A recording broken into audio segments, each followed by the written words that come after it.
back to Challenge the Call with Max and Avery, recorded on Anchor. I'm your host, Max. And I am Avery. How are you guys?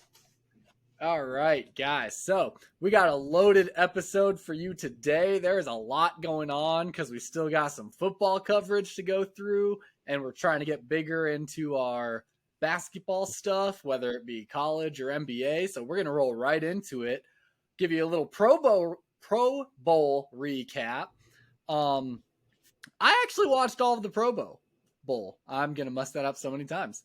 I actually watched all of it, and I'm a little surprised because I was just scrolling on YouTube TV, kind of needed something to watch. I had just gotten done watching a Big Ten basketball game. I forget who exactly was playing, but I needed something else to watch, and I was like, oh, the Pro Bowl's on. Sure, I'll go to it. My thoughts, honestly, I liked it. Did you watch any of it, or did you completely not even tune in? I watched the skills challenge throughout the week, the passing skills challenge, the catches in the beginning of the week. I mean, I've always liked that because they've always had it. But for the Pro Bowl games, when I found it was going to be flag football, I kind of boycotted it altogether for the actual flag football part. But I'm not a big fan. But I've been watching the Pro Bowl for a long time now, and I remember when they actually tried and they actually hit individuals, and it was an actual NFC versus AFC all-star game, and it was really good to watch. So I mean, but I want to hear more. Why do you like it? So it's that exact reasoning, them making it flag football, like you're saying, it was actually competitive. Because the big thing that, no one hits anymore, no one tackles, no one wants to get hurt. Making it flag football, they removed that you're going to get hurt mentality. And it took a little bit. The very, very first game they did, or the first series or whatever, you could tell it was a little bit more But you actually saw it get really competitive because it was flag football. They're not going to hurt themselves because no one's tackling. Granted, a couple people did kind of get tackled. I think Tyreek was one of them. Got tackled by Jalen Ramsey out of bounds. Accidental, but it happened. But still, it was actually a truly competitive game. And a part of me loved it. And I don't know. I just loved the brotherly Manning versus Manning aspect they had to it. They were both the head coaches on either side, and that was kind of fun to see. I really enjoyed it. I honestly liked it a lot. Well, and I've heard this from the NFL players too, with all the news articles coming out, that they really enjoyed it too.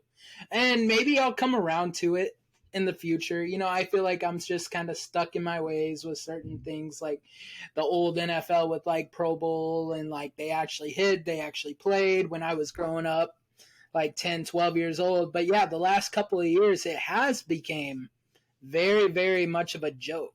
But I have one thing with this though. I think they need to get rid of the Pro Bowl altogether. If they, I wouldn't be opposed to it. Hear me out. And this kind of defeats the purpose of the worst team finishes last. But the last two teams play in type of a toilet bowl for the worst position in the NFL, and whoever won got the first overall pick. That would be something crazy. That means the Bears would have been playing the Texans for the number 1 overall pick this year in the Pro Bowl week. That would be crazy. Now, would the winner get the number 1 overall pick, or would the loser get the number 1 overall pick? It would suck because it would defeat the purpose of last place, but the winner would. And because or it's just going to be like the old Pro Bowl. Or it's just going to be like the old Pro Bowl, and they're going to purposely try to lose the game. Yeah. I don't hate the idea of just completely removing the Pro Bowl altogether. I mean, you can remove the actual game aspects if you want to, the flag football competition part, but they did other fun challenges in the middle. They had 3 flag football games, or 3 series of games that they did, and in between those, they had different. There was a crazy catches one. It was, who was it? Stephon Diggs was going against St. Brown in the crazy catches. They had a trampoline and a mat they were landing on. and they were just doing all sorts of different stuff, trying to catch the ball. And they did a challenge where it was called Move the Chains. They had this giant wall, this like 5,000 pound wall with a bunch of weights on it. And the AFC and NFC linemen that were there had to move all the weights off the wall and like pull it 10 yards across. So just the stuff they did like that, I thought was super entertaining. It was fun. It was a little different, not the most football oriented type stuff, but one of my favorite was snappers, punters, and kickers tic-tac-toe. They actually had a giant wall that was like a tic-tac-toe board, and long snappers had to snap the ball up and hit a spot, punters had to punt and hit one, and kickers had to kick it and hit one.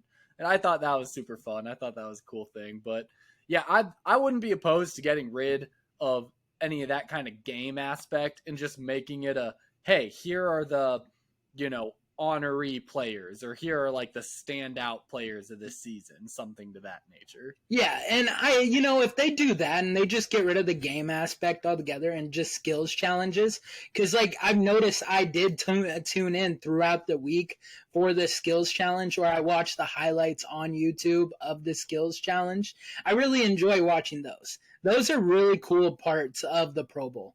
So I think if they did do that and just got rid of the game altogether, because like, to me, I feel flag football, it just kind of is not the NFL. I mean, but you said I didn't watch it, so I didn't see how competitive it could have gotten throughout. So that's pretty cool.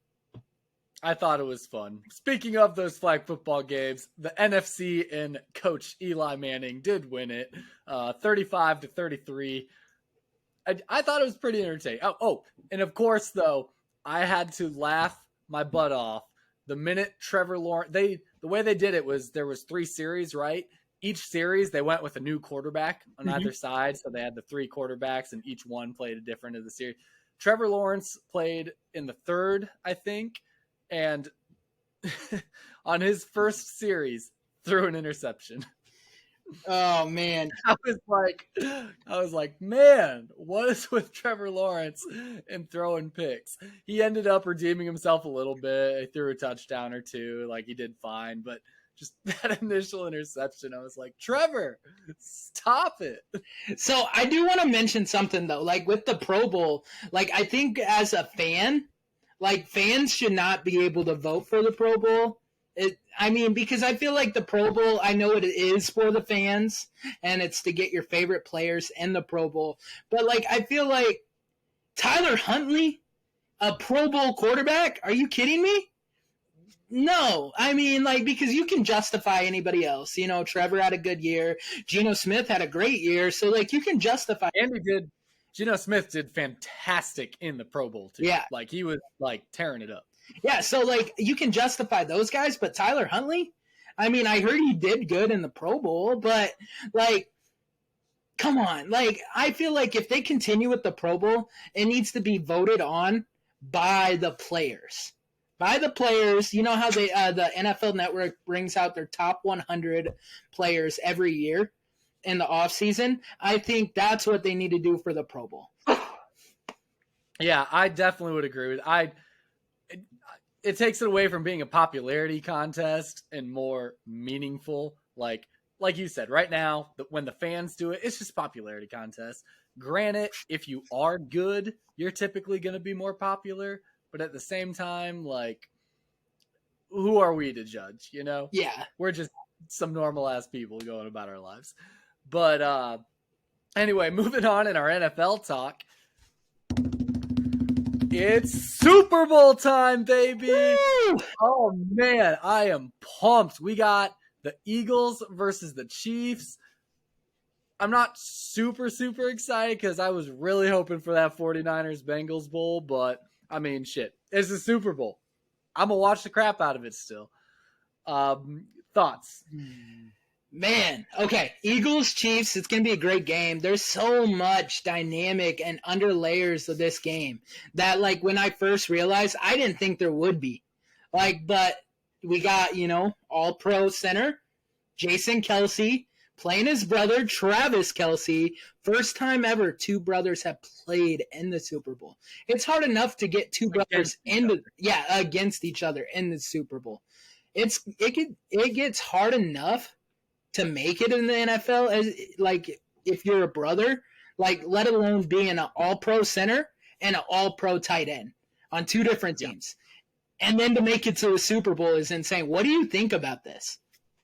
I think it's awesome. I can only imagine being their parents right now. Just like, hey, I'm going to go watch the Super Bowl. Oh, who are you rooting for? My kids. Oh, what side are they on? They're both. They're in the Super Bowl. What do you do? But imagine the pride that has to come from that. And I don't know if you heard about this or you knew this, but I actually heard something too that Travis actually owes all his like success and everything with football to his brother, Jason, because he was actually kicked out or was going to be kicked out of college. And Jason, like he had to move in with Jason, blah, blah, blah. And he got him back on the right track. I did not know any of that. And that is just wow to me. I was like, that just makes it even more crazy that they're just both here together going against each other. Think Jason has any regrets about that? No. So I actually, shout out another sports podcast, but I've been listening to the Kelce Brothers podcast, New Heights. Oh, yep. And they are hilarious, man. Both of them are hilarious. But I really enjoy, like, you can tell there's nothing but love. Like, I knew two brothers from Springville that you couldn't separate them. And, like, it just reminds me of that type of dynamic that those two had. And then I see, like, Travis and Jason, and it's like, wow.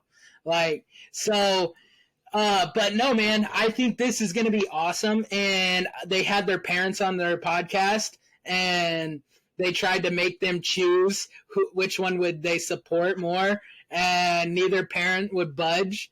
So that's hilarious.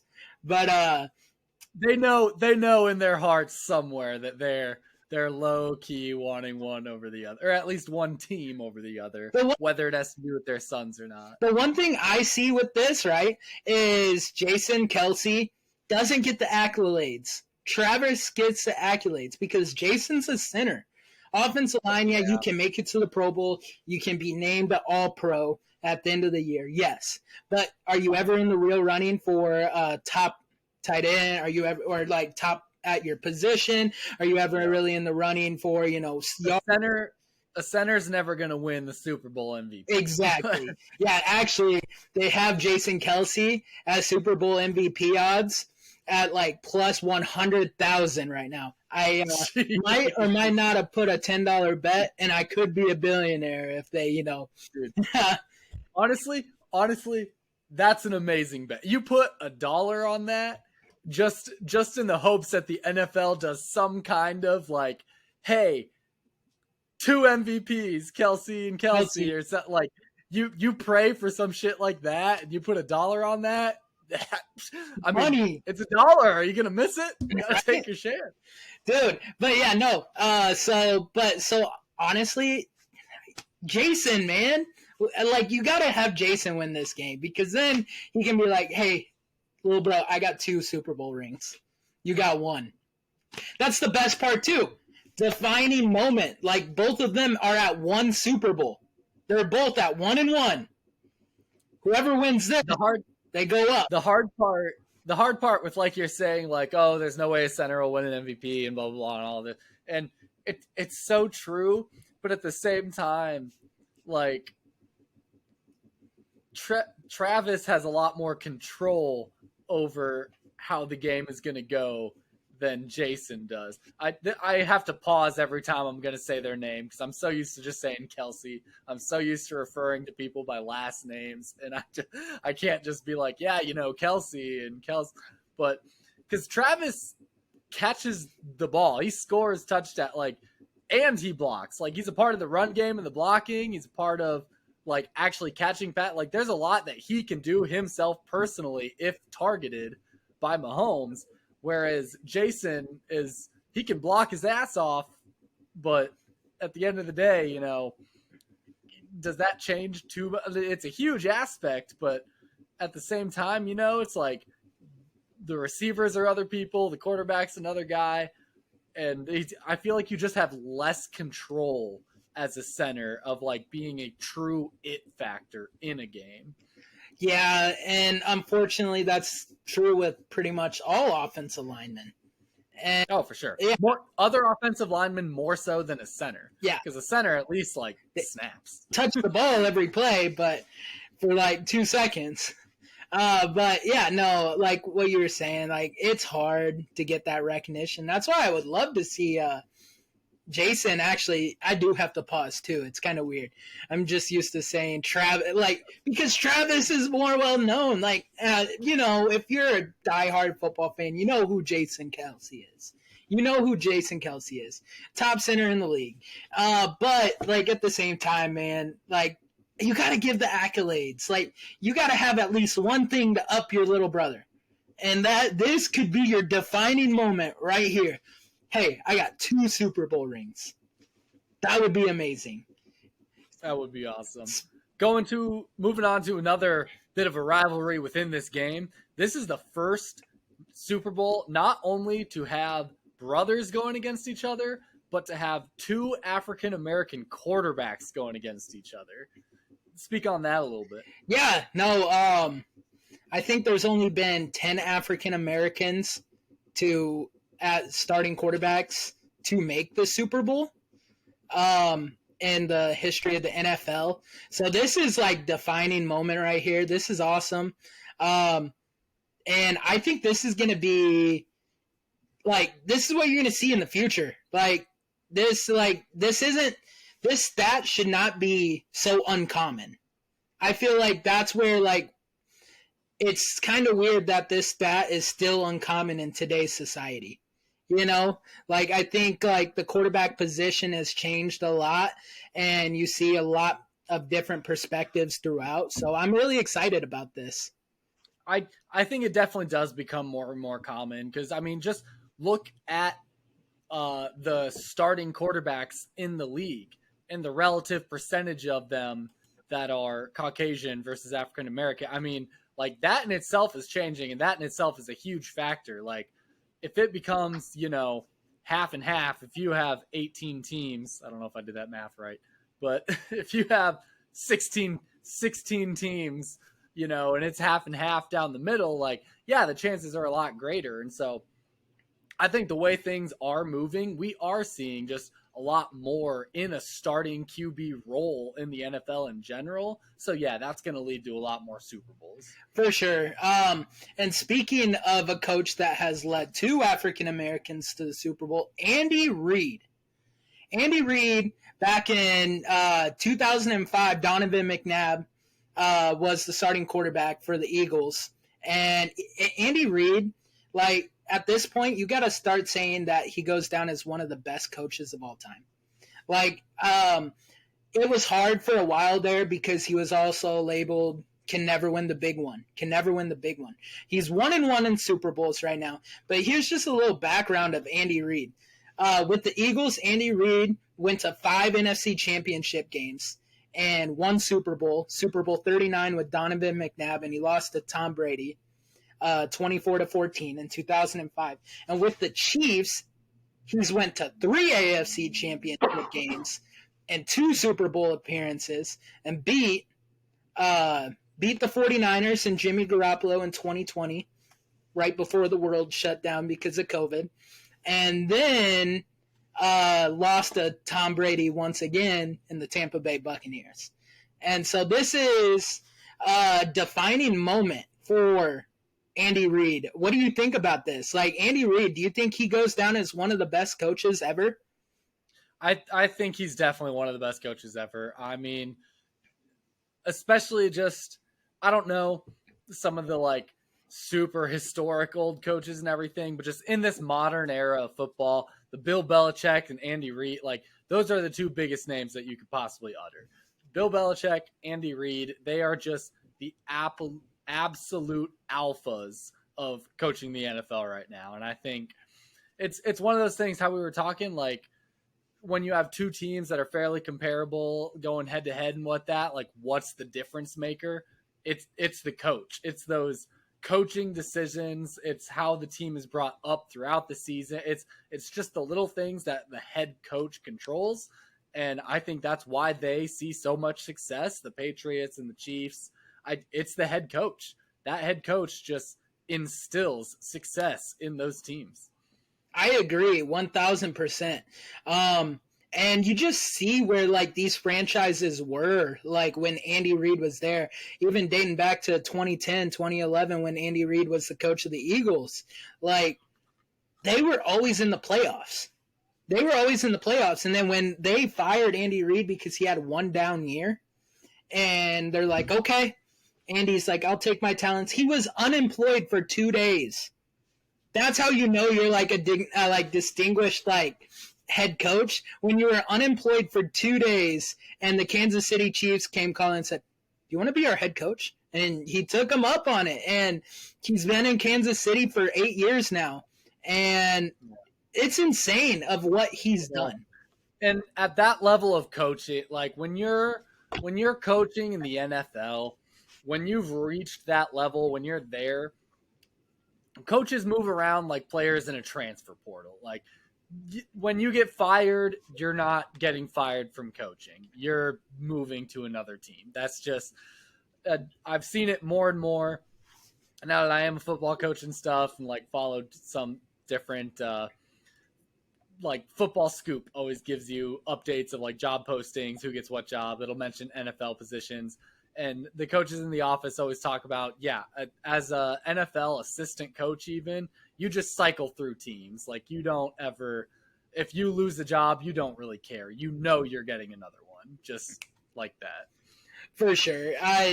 But at the same time, like, Andy Reid, still impressive, 2 different franchises, and they collide in the Super Bowl, his old team versus his current team. It's just storybook Super Bowl. I feel like there's a lot of outlining.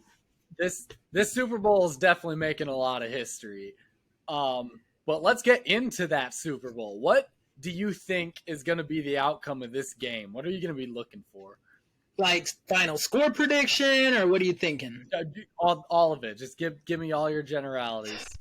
Man. Okay, so I ordered a Fly Eagles Fly shirt today, so I could wear it on Super Bowl Sunday.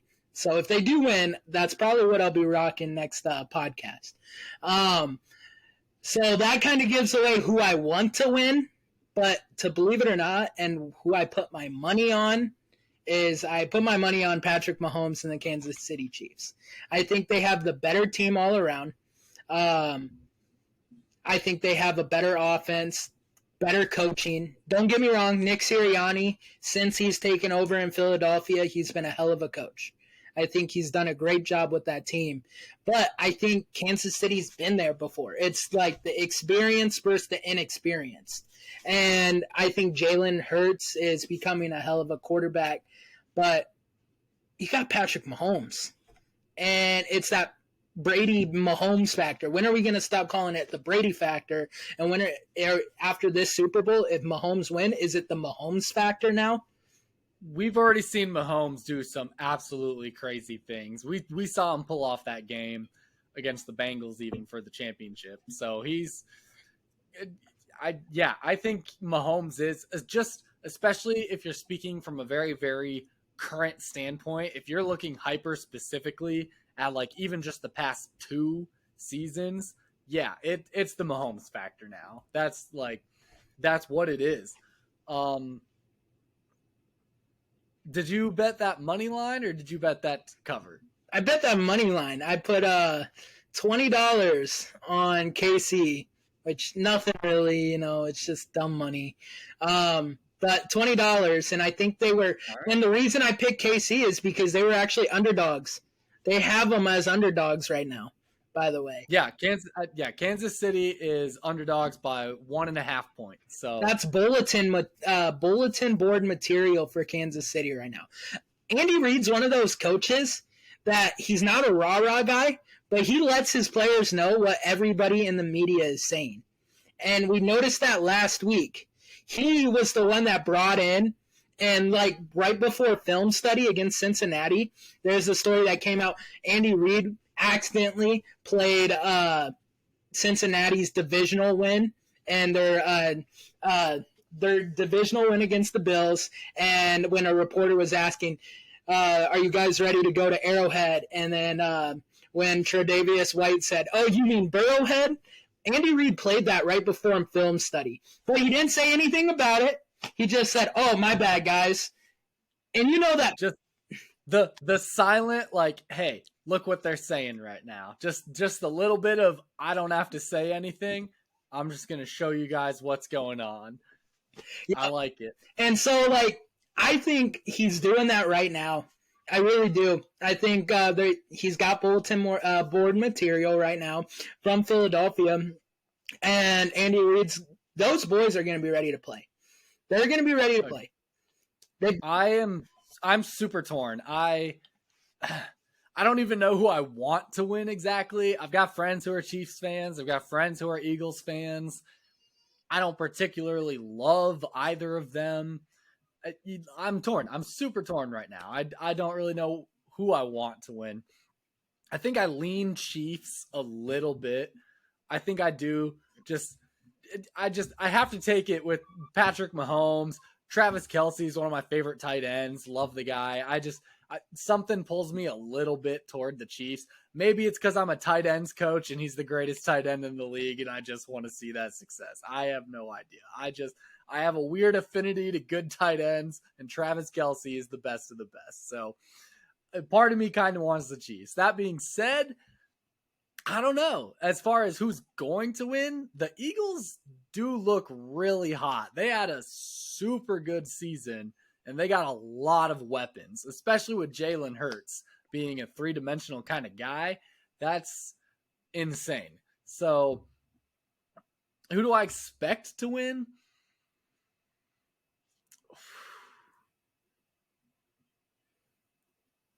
I think the Eagles have a little bit of a better chance.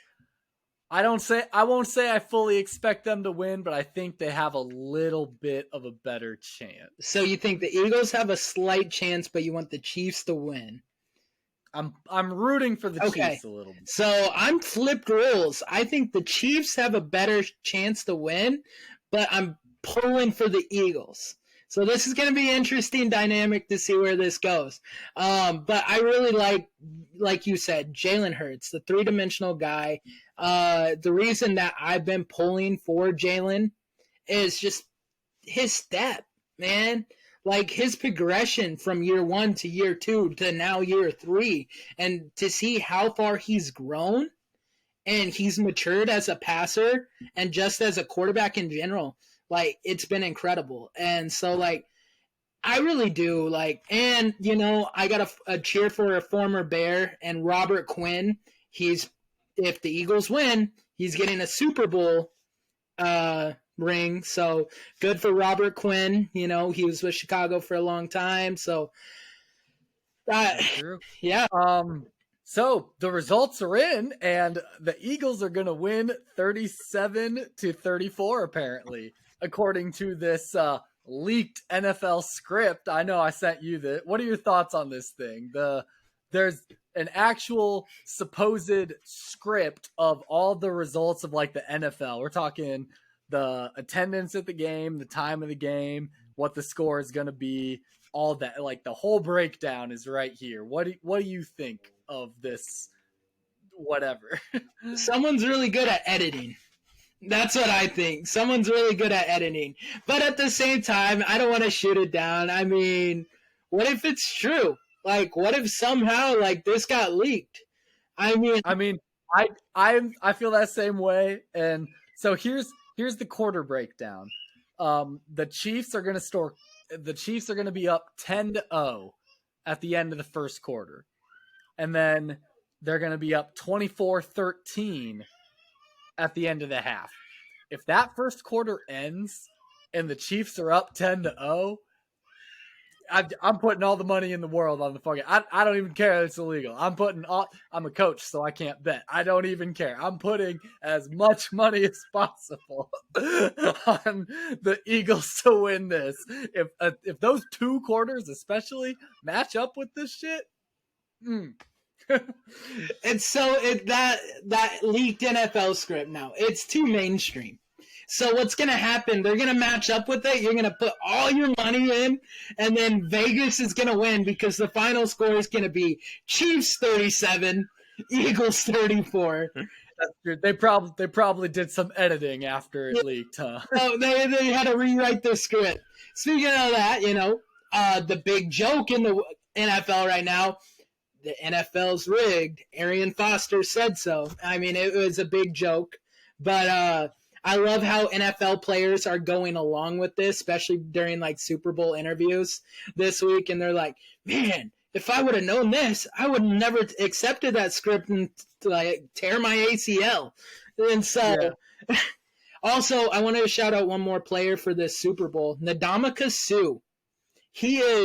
We talked about this earlier, and Von Miller being if the Bills would have made it to the Super Bowl, Von Miller, that would have been his second team. Well, quietly, nobody realized Ndamukong Suh was on the Buccaneers in 2021 when they went to the Super Bowl. 2022, he was with the Rams, and this year he's with the Philadelphia Eagles. I didn't realize he had moved. So like the one thing is, Bucks didn't win that Super Bowl, so if he wins this year, he'll be tied with Von Miller with back-to-back.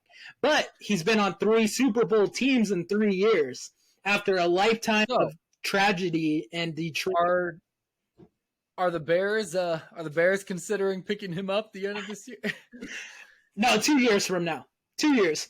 I think we're 2 years away. But yeah, if we see Ndamukong Suh coming to Chicago, then hey, it's meant to be. Yeah, it's meant to be.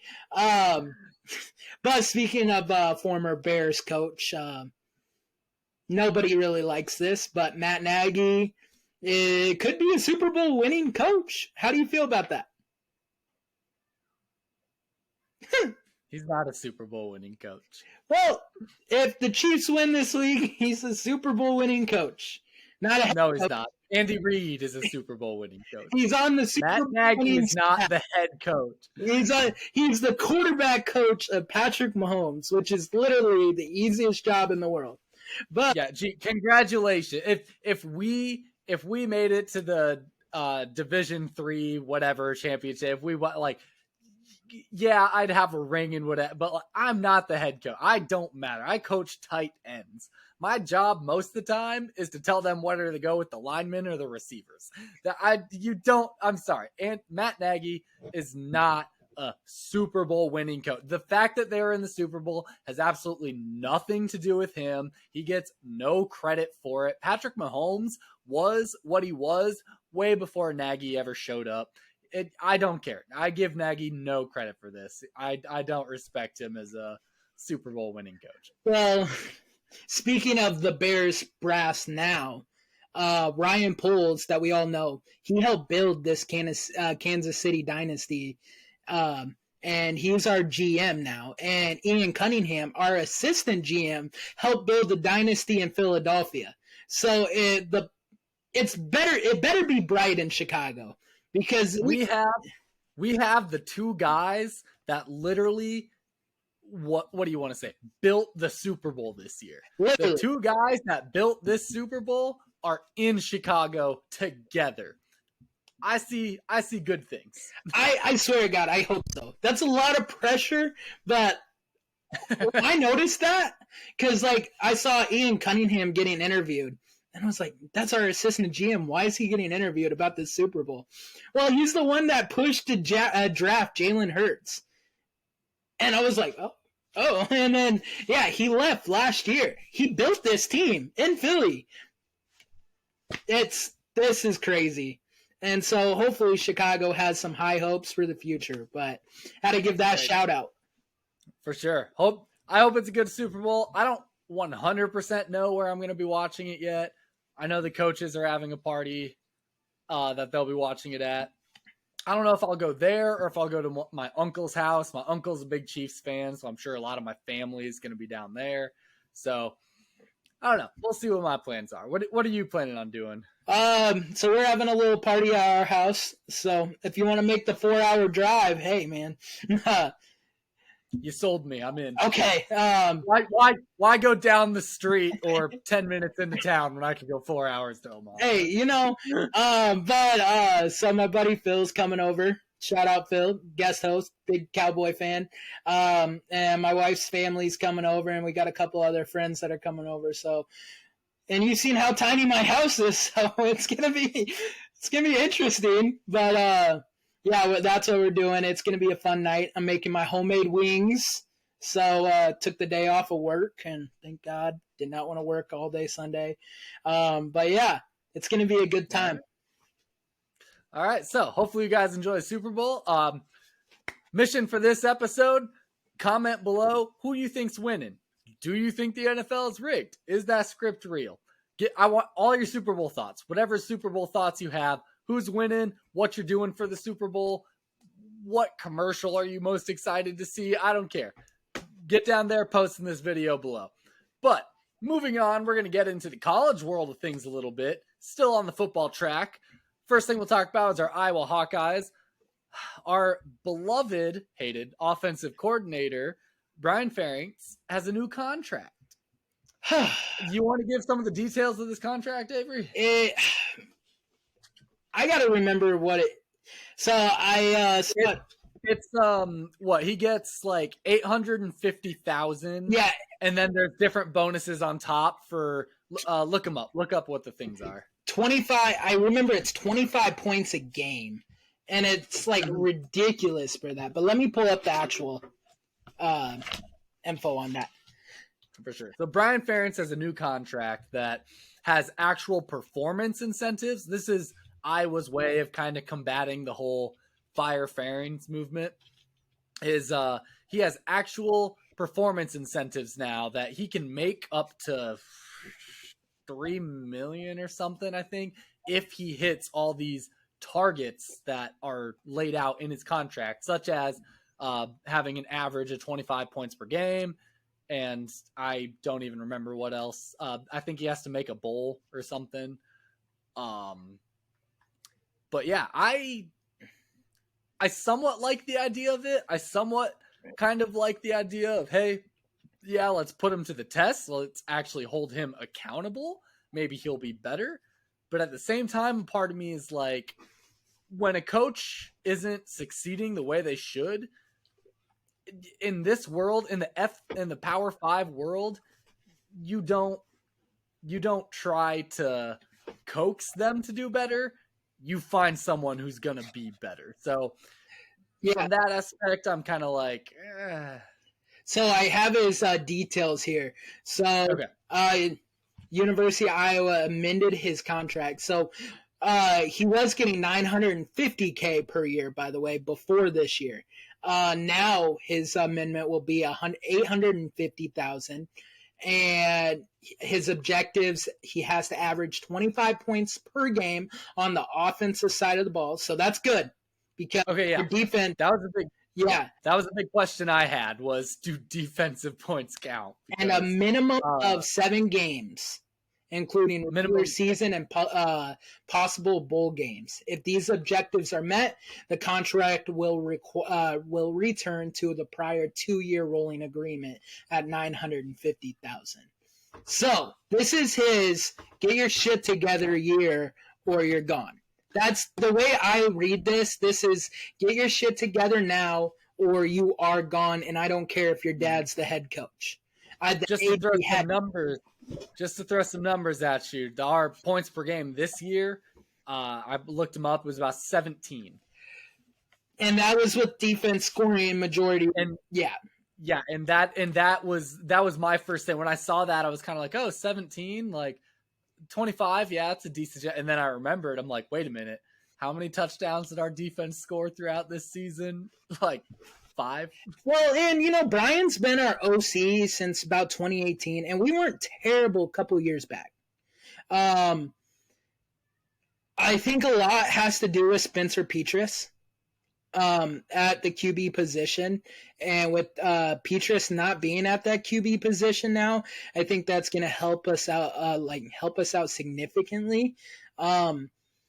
We are still, we'll have Cade McNamara. He knows how to win. He was great at Michigan.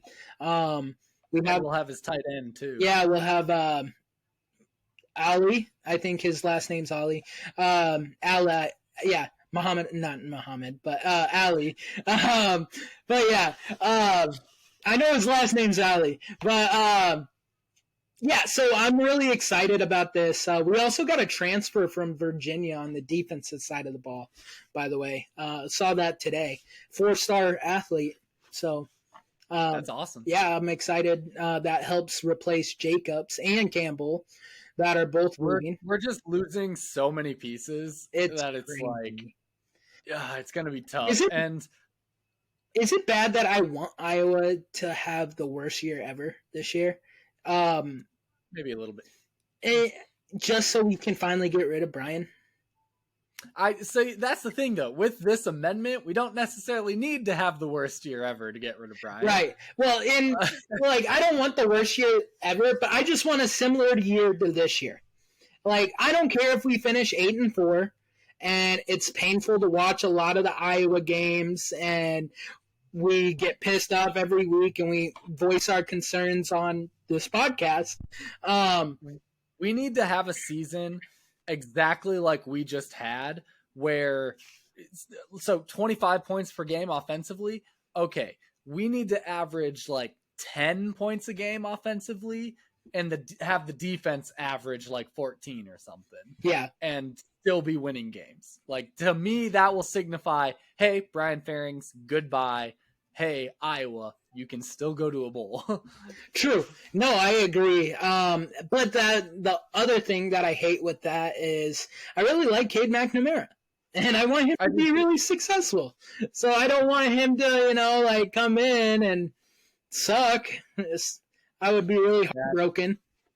That's true too. We have a lot of excitement for having an older, experienced, actually good quarterback, mm-hmm. and now would not be the year to waste it. Yeah, exactly.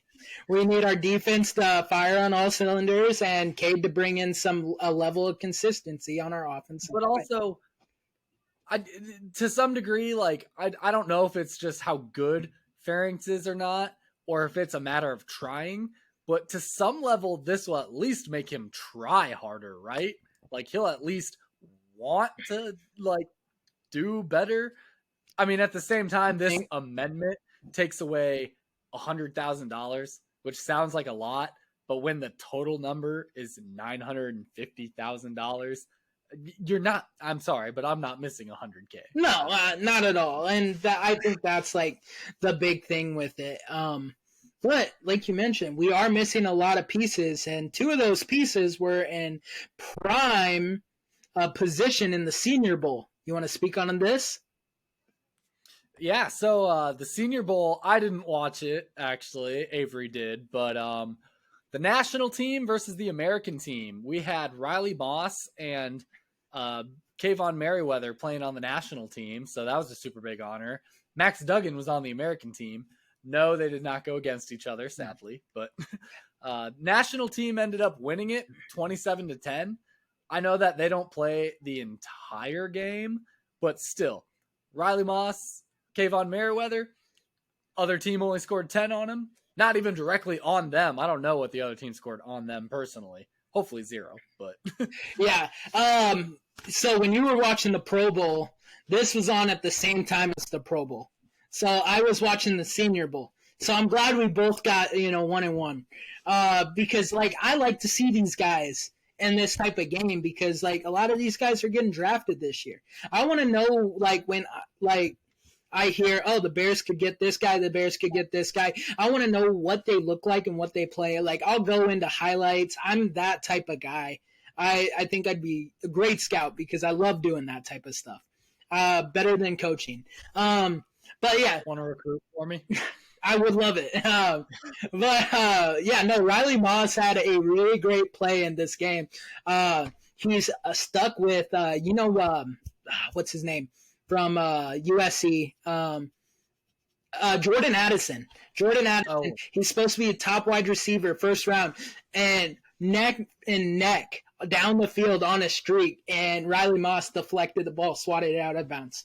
Love Riley Moss is a beast. Riley Moss is actually my favorite, like, defensive Iowa player right now. Just like, I know everyone was all about Jack Campbell. Yeah, Jack Campbell, linebacker. I love that guy too. But to me, in my, like, I've always loved Riley Moss. He was my guy. I loved him. And you know what sucks is Riley Moss did have a down year because he didn't get his targeted. Like, they didn't target. Why do you think Cooper DeJean elevated this year, and Merriweather elevated this year? Because they didn't target Riley Moss this year. And, you know, a couple of plays he got beat, and that was on national television against Ohio State, Michigan. And it kind of sucks because his draft stock did drop. If he would have went out last year, he would have literally been a late first, early second round pick. Right now, the scouts have him predicted in the 4th, 5th round. But this Senior Bowl kind of skyrocketed again. So if he runs well in the combine and at the Iowa Pro Bowl or Pro Day, I think it will be a really successful year for Riley Moss. And I mean, that's when you're talking draft stock and stuff like that, like going from a 2nd round pick to like a 4th round pick, does it matter that much to you? Like, do you get, like, a part of me is like, I know what I am. I know what I do. I'm going to the NFL. Who picks me when? Whatever. I'm going to show up and I'm going to, like, you know, show them what I got and I'm going to do what I do. And he'll probably be the second white cornerback since like 2002. There's not many. One of the coaches back in the office constantly he said it like 3 times now, I think. Riley Moss will be the first, like, or the only starting white NFL cornerback. And there's a lot of scouts saying that they might move him to safety. It depends how he runs at the because right now they have his predicted 40 at a 4.5. But when he was running with Jordan Addison, he was not running a 4.5. I think he was running a 4.3 because he was step for step with this guy. So, and we're not giving any love to Merriweather. What a great senior year.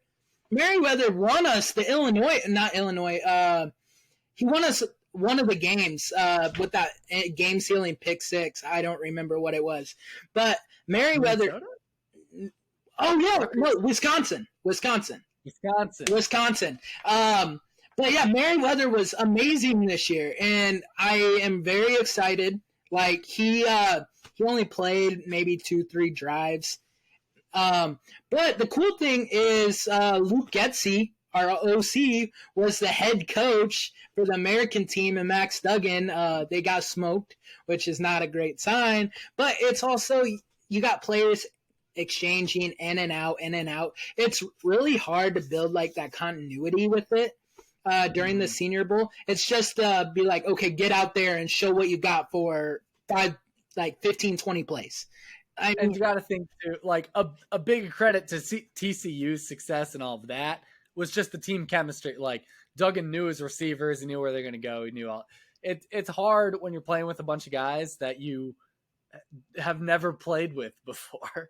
Like, you're expected to just show up on a field with all these other guys around you and, you know, throw them the ball, like master each other's kind of nonverbal cues and like understandings of what's going to happen on given plays. And it's just not how it goes sometimes. For sure. But yeah, so this is a part of the year I love with the NFL is February comes into the combine. We just have the Senior Bowl. April is the draft, which it's in Kansas City this year, April 29th. And that's only like 2 hours away from me. And I really want to go because the Bears have the number 1 pick and we're going to make some splashes on NFL draft night. So I'm really like trying to like push my wife and be like, can we buy tickets? Because how much are they?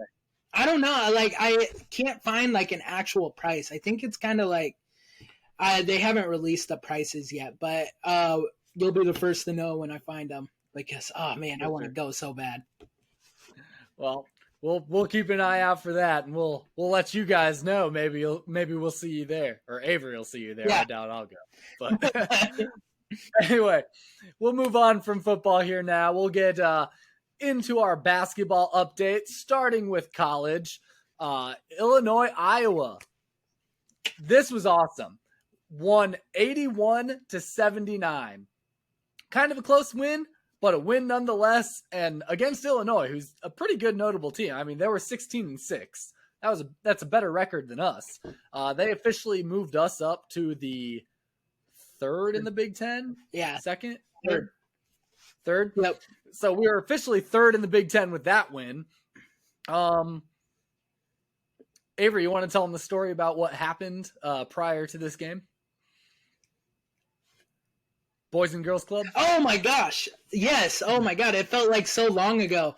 So this fan base called Orange Crush, Illinois fan base, they like to come and go to one away game and try to make it a home game every single year. And they've done that for the last 15 years as Fighting Illini fans. And, well, they chose Iowa this year, but they didn't do it properly because they filed it as the Chicago Boys and Girls Club coming to watch the Fighting Illinois Illini versus the Iowa Hawkeyes, and they bought over 250 tickets. And the reason this is a big deal is because those tickets were discounted. Yes. Because it was the Boys and Girls Club, they discounted those tickets, and that's why there was an issue with this. Yeah, so one, that's kind of fraud. That's not kind of fraud. That is fraud. That's fraud. That is it's illegal. So Iowa, being smart, their box office, they ended up calling this Boys and Girls Club, and they're like, hey, and they're like, oh, no, we didn't purchase these. And they tracked it down to find it was the head of the Orange Crush. Are they stupid? But Iowa did a real classy thing. They voided all those tickets, and they gave them to the Cedar Rapids Boys and Girls Club, which was incredible to see. I even saw online that Cedar Falls Boys and Girls Club got to come down because they had extra tickets. That's awesome. I love that Iowa did that. To not only void the Illinois ticket, it'd be like, hey, you're paying full price, or even just billing them for the full price. Like, no, you bought them, you owe us money now. They could have gone either of those two routes, just billing them for the extra that they discounted, or just completely voiding the tickets for sale. But no, they decided to pull a little bit of a reversal, a little bit of a middle finger to Illinois, and be like, you know what? We're going to give this to the Boys and Girls Clubs of our state. So, yep. And it was amazing, just seeing that, especially for someone that does, kind of work with kids like that on a daily basis, just seeing that opportunity that they get to go to a big game like this. It was great to see. And the thing that makes it just a little bit sweeter is Iowa's victory against Illinois. So watched that game, and it was incredible. I was freaking out at Sanford for ever because he was stupid at one point, but it was a great game. Nonetheless, I'm glad Iowa pulled it off. They're kind of getting in their groove. They're kind of catching their late season, hey, I think we need to have a little confidence. They're starting to heat up. They're getting a little confident. They're starting to do what they do. They've got everybody back, and they're showing success. Now, are we still going to lose some games coming up? Yeah. Are we losing one right now by 14 points? Yeah. But hey, that's also to supposedly the number one ranked team in the country right now, Purdue, and it's only a 14-point loss. Game. There's still a minute left in this game, people. So not over yet. I was going to say, you said we were building confidence, we're getting our mojo, and I was waiting for you to say, until we ran into a wood chipper that is known as Purdue right now. honestly, there's still confidence to be gained. If you think that you lose that much confidence from playing the number one team in the country, like come on, yeah, you're going to lose. You should not win this game.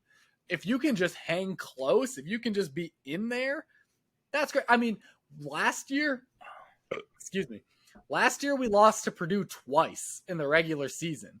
You know what happened in the Big Ten tournament? We beat them. We won the whole tournament, not even just against Purdue. We won the whole tournament. Yep.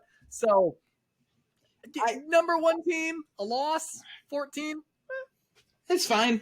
We'll figure it out. I think we will do well in the Big Ten championship or Big Ten tournament once again this year. We are heating up at the right time, and we do play Minnesota next. Yep. After the Purdue game that is currently going on right now, we will play Minnesota. Yep, at Minnesota, noon on Sunday. That'll be a good warm up game before the Super Bowl. Be able to sit back, watch like a little basketball, watch Iowa. It shouldn't be too hard of a game. I mean, they're 7-15, so we should be able to beat them pretty handily. So that'll be exciting to watch. And as far as confidence thing goes with Iowa, I was going to mention this before. We were watching the game. We were supposed to record this yesterday before the game played, but that didn't happen. Purdue is 22-2. Their 2 losses, one of them was to Rutgers, one of them was to Indiana. Both teams that Iowa has beaten. Rutgers twice, Indiana once, and we're going to play them again coming up later in the season. And I really, really hope we beat them again, because if we can beat Indiana again, they're currently 21 or 22, something like that. So it just keeps going back to what I've been saying. We should be ranked. We'll get ranked eventually. When I look at the breakdown of the teams we've played, we've beaten 2 or 3 ranked teams at this point. I forget if it's 2 or 3, but we beat Iowa State, currently number 13. We beat Indiana, currently number 21. We've lost to a couple of ranked teams as well, but one of them was TCU, and that was a little bit bullshit because we got back off a plane at 2 a.m. and played the next day. You try to go win that game. But, I have high hopes. I think we'll do pretty good in the Big Ten tournament. I think we'll make March Madness. We'll make the bracket. We'll be in there. Don't know how far we go, but we'll be in there. Well, and, being a 3, 4, 5 seed like we have the last couple of years in March Madness hasn't even helped us anyways. So maybe we need to be that spicy underdog that's a 15th, 14th seed. And we need a little bit of that juice to come in and be no one respects you guys. Maybe that'll give them a little more. Maybe that'll help them out. Because when you think about it, when they came in through the Big Ten tournament, they were underdogs. For sure. I mean, they lost to Purdue twice in the regular season. They weren't supposed to win that by any means, but they did it. So maybe that's what they need. Bohannon's great 3-pointer at the end of the game last year. That was great. That against Purdue? Yeah, that was in the Big Ten championship game, right? Yeah.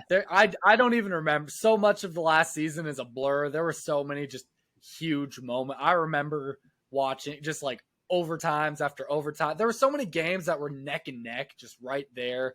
Those are the games that make me nervous. The games that have a million change of leading scorer, I forget what they call it, whatever. Lead changes. The games that have a million lead changes because the points or the teams are just 1 to 2 points away and it's just going back and forth, bucket, bucket, bucket. Those games just put a knot in my stomach. I cannot stand them. The final. Speaking of which, yeah, I was just going to say, final score, 87-73. We lost by 14. So, I mean, but, it was 73-85 at one point. So we almost, it was a 12-point game. We brought it back. It was. So, Iowa's got potential. I'm not calling out the season yet. I can't call out the season. I just started watching Iowa consistently. I can't call out the season yet. We'll do good. We'll be all right. Yeah. But moving on, get into our NBA update.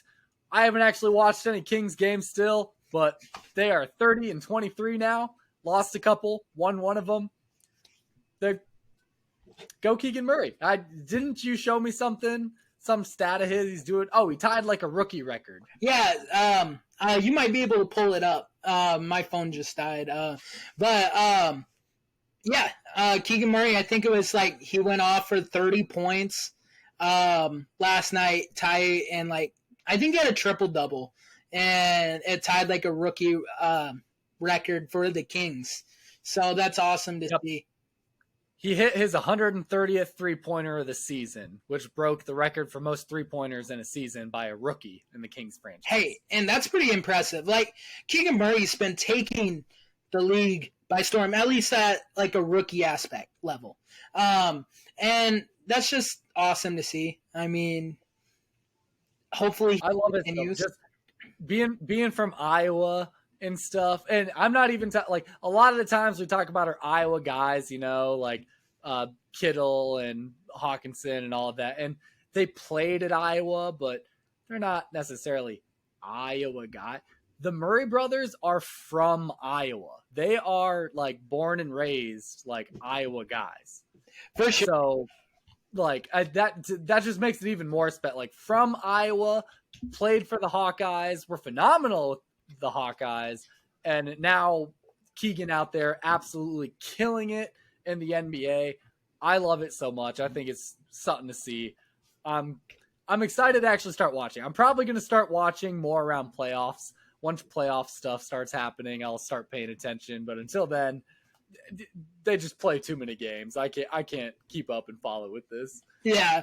Well, I mean, hey, I know you mentioned Kittle's not from Iowa. He's actually from Oklahoma. But TJ Hawkinson, Iowa, Des Moines. So there you go. I didn't know that. Yep. I just found that out too. I was just listing the first two players I could think of, because I know I would have said like Tristan Wirfs and Tyler Linderbaum, but they are from Iowa. I knew that. So yeah. I was like, okay, can't mention those two. Who else is there? Yeah. Well, I mean, so yeah, I think the Kings, and I think they're sitting in fourth place in the West right now. So great shot to make the playoffs. You will make the playoffs, especially this year. So my Bucks too, man. Like they're on a roll. We beat the Clippers, 106-105. Giannis went off for 32 points once again, and then we ended up beating the Heat. That was a close game for a while, all the way down to the fourth quarter. Jimmy Butler always makes games hard. Like, he's one of those underappreciated basketball players that he's the best person on their team, and you watch it, and it's like, why? How can he do this? How can he do this? But we ended up pulling it out. Giannis had an off night, but we still went 123, 115. Chris Middleton had a really good night. And then we did beat the Trailblazers. Nothing special about this. Trailblazers suck. We do play the Bucks tonight at 8:30. So once we get done with this, I'll be probably turning on the Bucks game. A couple of things with playing the Lakers is we do now have an all-time scoring record that has been broken. LeBron James has broken Kareem Abdul-Jabbar's scoring record. That's the 3 Lakers players have broken that record. Aren't the past 3 people with that record, they were with the Lakers? Yep. So Kareem Abdul-Jabbar, he played for the Lakers and the Bucks. He played for the Bucks in the beginning of his career, went to the Lakers, similar to LeBron. But 3 Lakers players have broken that record, which is insane to me. Don't be confused though. They still lost the game. They did. And LeBron, I didn't watch this game or anything. I don't have any personal opinions. I will just be the voice of my coaching office back.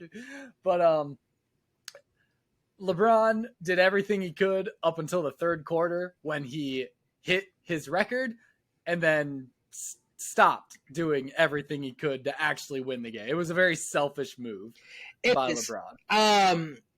I've never been the biggest fan of LeBron. But yeah, you're right. He didn't do anything to win that game. Like, and if you say Michael Jordan, Kobe Bryant, they would have made sure they would have won that game on top of it. Like when Kobe was going out his final season, he gave everything he had every game. Like his 60-point game, he didn't just drop 60-point game in his last game. He literally beat, I think it was actually the Kings. He beat the Kings in his last game in the NBA. And so, like, it just kind of, and it was all like a circus show, too, because they stopped the game. They presented him the game ball. Kareem Abdul-Jabbar gave him the game ball. And tonight, get this, LeBron's not playing against the Bucks. Ankle soreness. He's inactive tonight. Mm-hmm. He wants to be able to play with his son so badly that he's like basically giving up on doing anything right now so he doesn't get hurt. Yeah, I just don't understand that aspect of things. One thing too is that like with I really wish LeBron would have actually broke it against the Bucks too, because with Kareem Abdul-Jabbar being a former Milwaukee Buck, and they played tonight, literally, and 2 nights after we were the next game. It would have been kind of cool to see, even though I'm not a LeBron fan, but, you know, just the storyline aspect, it would have lined up perfectly. But, you know, you got to give the man his flowers. You know, he's had a great NBA career. He says he's the GOAT. I disagree. I still think the GOAT is Michael Jordan. I mean, it comes down to the championship rings. LeBron has also lost 5 NBA finals. So, or no, 4 NBA finals, but still, so like, I can't say he's the GOAT when you lose 4. I know Brady lost 3, but he won 7. No. It's a difference of basketball and football. Like, there's only so much Brady can do sometimes. Yeah. You know, in a game, like as a quarterback. I mean, we've said it with quarterbacks like Joe Burrow and stuff all the time. Like, what can you do when there's linemen in your face? What can you do when you're constantly getting hit by a blitzer? Like you need other guys around helping you out. I think basketball is one of those sports where, like, you do need some help. Don't get me wrong. You need a couple other guys around you that can be good, like pass catchers, maybe a decent shooter, dribbler, whatever. But basketball is so much more like you as a single individual can win a game for a team. Like you just have to be the guy and you can get it all done. I agree. Like, and you look at the Bucks, Giannis is the guy. Like, you look at, well, I'm going to say it right now, for a long time, Kevin Durant with the Thunder was that guy. Speaking of Kevin Durant, he did get traded from the Nets to the Suns, which makes the Suns dynamic. Like, they got Chris Paul, Kevin Durant, Devin Booker. Like, that team is going to go nuts. They're going to compete in the West, and that sucks because, you know, your Kings are in the West. Murray can take him. Yeah. But, like, the Brooklyn Nets, they tried this experience with James Harden, Kyrie Irving, and Kevin Durant. Tried to create a super team, and Kevin Durant got traded, and also did Kyrie Irving. Kyrie is now a member of the Dallas Mavericks. Shout out Phil. I know he's a basketball fan. He's a Mavericks fan. So good luck with that, Phil. He's kind of a head case. But speaking of a bigger head case, you see how I'm going with this? I'm kind of transitioning on. Yeah. Russell Westbrook, a former Laker, him and LeBron did not play well together at all. He is going to the Utah Jazz, which helps you out more because they have a head case now in your conference. And then I love this guy. This guy is Mr. Playoff. He's always in the finals. I don't understand, or not in the finals, but he's always making big plays in the playoffs. And it's Jay Crowder, and he's coming to my Milwaukee Bucks. The Bucks traded a first-round pick of 2026. NBA is also weird. They can trade up to 4 years in advance with draft picks. Super weird. You don't see that in the NFL. Like, I think the limit's 3 years in advance. But 2026 draft pick, first rounder, and we got Jay Crowder to pair up with Giannis so we can make a push. Definitely the West, man, is tough. The Western Conference is tough. Like, It's brutal. I mean, the East is pretty easy. I mean, I think you got the Bucks, you got the Heat, you got a couple other teams here and there that could compete for it. But the West, man, like you got your Kings, you got the Mavericks, you got the Suns, you got the Lakers, you got the Clippers. It's gonna be rough. Well, there's one thing I'm not worried about. It's Keegan Murray coming in with that late season clutch factor. So he should be at Iowa. Yep, seen him do it at Iowa before.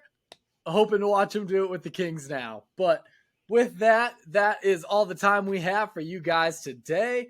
Thanks for watching or listening. I guess not everyone is watching, but comment on that YouTube below. What are your Super Bowl thoughts? Where are you watching it at? Who do you think's going to win? Is that script legit or not? I want to hear what you guys think. So, Avery, sign us off. Oh, man, I don't even know what to say because we're both cheering for two different teams. You know what? We're just going to keep it simple. Go Hawks, go Bucks, go Kings, and there it is.